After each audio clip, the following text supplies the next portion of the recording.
Muchas gracias, señor presidente. Monsieur le Président, Monsieur le Secrétaire général, Monsieur le Secrétaire général adjoint, Excellences, Mesdames et Messieurs les ministres et chefs de délégation, Excellences, Mesdames et Messieurs les représentants permanents des États membres, Excellences, Mesdames et Messieurs les représentants des observateurs permanents, Mesdames et Messieurs.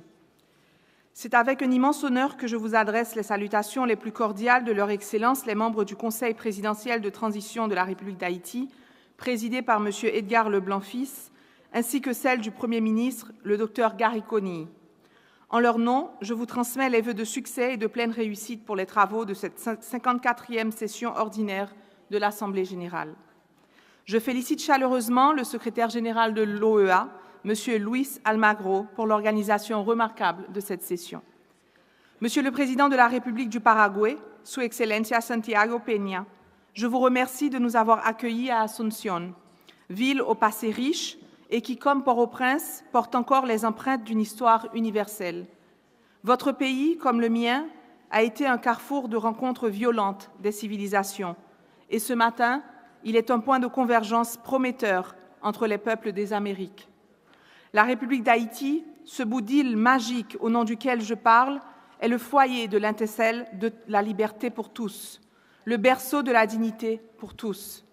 Dans l'épopée de ce continent américain qui nous unit, chaque recoin témoigne encore de la contribution haïtienne, raconte encore la vision et le courage de nos pères fondateurs et de nos mères fondatrices qui ont rêvé puis réalisé l'impossible. Si notre parcours a depuis été jonché de pages plus sombres, Haïti est encore et toujours prête à participer à la construction de notre avenir commun, ensemble. Monsieur le Président, le thème qui nous réunit cette session a une résonance particulière avec les réalités de mon pays. Il nous rappelle aussi, à bon escient, qu'intégration et sécurité pour le développement durable de la région sont des préoccupations tant profondes qu'urgentes pour tous les représentants réunis autour de cette table. Chacun de nos pays doit répondre à un niveau ou à un autre à la violence et aux inégalités chroniques dans la distribution des richesses. Durant cette Assemblée générale, il nous revient donc de prendre des engagements impérieux visant à permettre l'épanouissement de chaque citoyenne et de chaque citoyen de notre région, et Haïti participera activement à ces débats. Chers collègues, oui, Haïti est confronté à des défis majeurs. Encore. L'insécurité a trop longtemps paralysé notre trajectoire. Les crises multifactorielles exacerbent les souffrances de nos compatriotes, forçant trop d'entre eux à se résigner à la périlleuse entreprise de la migration. Des centaines de milliers de déplacés internes naviguent encore, sans repère, un quotidien incertain, livrés à eux-mêmes sur les parvis des églises. Au début de cette année, l'instabilité politique a menacé jusqu'au fondement de notre société. Elle a ébranlé notre foi dans un avenir meilleur et asphyxié nos élans. L'hémisphère entier a ressenti ces secousses. Pourtant, à Port-au-Prince, les bougainvilliers ont recommencé à fleurir entre les fils barbelés. Le cliquetis des dominos se devine dans les quartiers où le bruit des armes s'est tu. Les files d'élèves en uniforme tracent dès l'aube les rues de la capitale. Le ballet des avions commerciaux a repris dans notre ciel. Le pays vient d'enregistrer les semaines les moins meurtrières depuis juillet 2021. Ces signaux, timides et fragiles, nous encouragent et nous obligent. Sous l'égide du Conseil présidentiel de transition, composé des grandes orientations politiques du pays, du secteur privé, de la société civile et des associations interfoi, un moment inédit de rassemblement national est né, dans une opportunité réalisée avec l'appui bienveillant de la CARICOM. Rarement dans notre histoire récente de peuple avons-nous eu l'occasion d'être tous véritablement à bord du même train. Aujourd'hui, tous les acteurs se déclarent décidés à remettre le pays sur les rails du développement durable et vers les urnes. Nous entamons un chapitre de l'essor, prudemment, mais entièrement. C'est dans ce contexte et en dépit des obstacles colossaux que le nouveau gouvernement haïtien est déterminé à prendre toutes les mesures nécessaires en vue de réussir les grands chantiers qui cimentent l'accord de transition politique. Rétablissement de la sécurité, redressement économique, réhabilitation des infrastructures, sécurité alimentaire et sanitaire, organisation d'une conférence nationale, révision constitutionnelle, retour à l'état de droit et de la justice sociale et élections pour le renouvellement du personnel politique. C'est désormais autour de ces grands axes que doivent s'articuler nos partenariats avec la région, le temps de la transition. Excellence. Conscient que tous nos pays sont en proie au fléau de la criminalité transnationale qui a des répercussions profondément négatives sur nos sociétés, le gouvernement haïtien s'attellera sans compromis à la lutte contre la corruption, contre le trafic des armes, le trafic des personnes, le trafic d'influence et le trafic illicite des biens culturels. Il organisera la mise en place d'un dialogue avec toutes les parties prenantes de la société haïtienne et de sa diaspora. La restauration de la confiance et de la solidarité entre les citoyens est une pierre angulaire de la reconstruction du pays. Cette confiance ne saurait se dessiner sans la prise en compte de l'état de traumatisme aigu qui mine chaque Haïtienne, chaque Haïtien.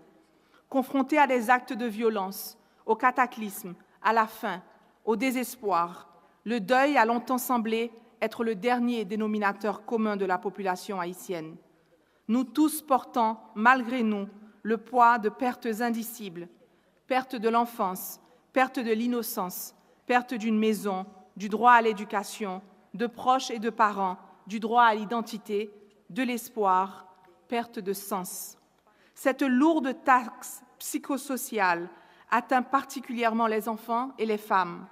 Il nous revient, à l'ère où nous osons à nouveau imaginer une relance, à l'heure où nous pouvons affirmer avoir échappé de près au basculement dans le vide, de penser à eux, d'accorder dans tous nos projets la priorité aux mécanismes de soutien psychologique, d'encadrement pour les victimes de viols et d'accès à la justice, de réinsertion pour les mineurs enrôlés dans les gangs, d'appui aux adolescentes devenues mères malgré elles.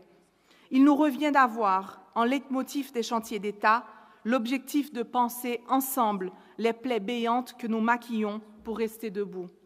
Cette transition est donc aussi le moment d'enclencher un exercice de thérapie collective, nécessaire à la solidité de toute fondation institutionnelle, un exercice dans lequel votre soutien sera le bienvenu. Conscient des pertes majeures encaissées par le secteur économique haïtien à toutes les échelles, nous comptons briser le cycle de croissance économique négative qu'Haïti connaît depuis 2019. Dans nos échanges ici et tout au long de cette transition, vous m'entendrez articuler au nom d'Haïti des invitations à l'investissement. Vous m'en proposez des engagements afin de retenir et fidéliser nos partenaires commerciaux, de contribuer à la création d'emplois, de soutenir les petites et moyennes entreprises, de revitaliser l'économie en exploitant les ressources locales et en stimulant l'innovation et l'entrepreneuriat, particulièrement dans le domaine des arts, de l'artisanat et des nouvelles technologies. Conscient aussi que plus de 5 millions d'habitants sont en situation d'insécurité alimentaire, remédier à cette conjoncture est un pari qu'avec vous, nous pouvons et nous devons gagner.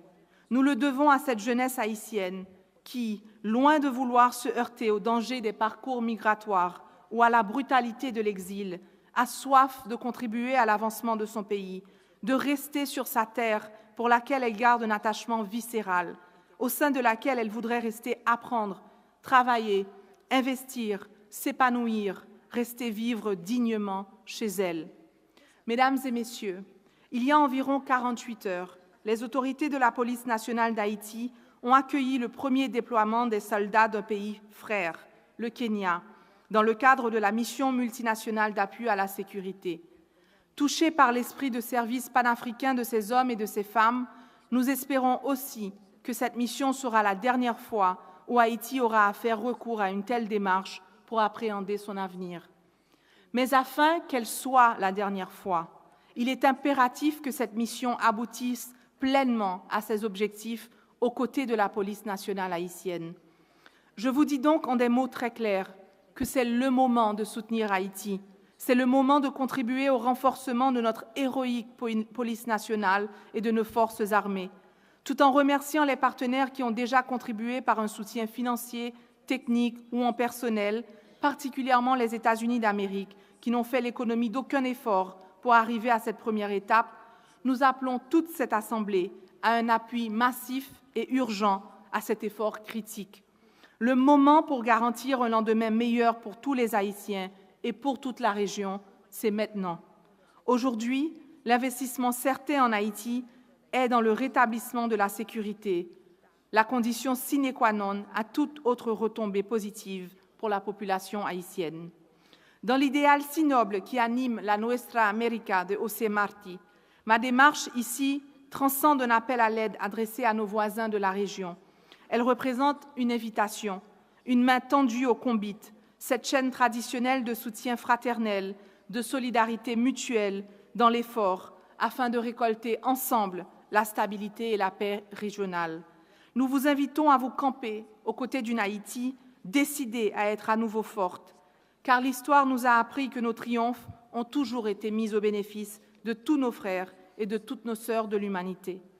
Chers voisins, arrivés d'une capitale criblée et meurtrie, je voudrais vous confier ici le murmure de l'espoir, vous dire qu'il existe à nouveau le crépitement de la vie. Depuis quelques semaines, il émerge une audace fragile mais tangible de toute la population haïtienne qui aspire à transformer l'espérance en nouveau dénominateur commun, décidée à réaliser l'impossible, encore une fois. Je vous confie ici la force des Haïtiens qui savent que l'expression de notre culture, de notre identité, de notre essence est et sera toujours un acte de résistance, un pied de nez à la terreur. Comme ces artistes qui dansent encore à Port-au-Prince, altiers, puissants, qui semblent exorciser la douleur qui pèse sur tout un peuple. Comme eux, il nous revient aujourd'hui de regarder en face et ensemble les causes et les perpétrateurs de nos malheurs et de les éradiquer à jamais. Merci, merci un pile, Aïpobo.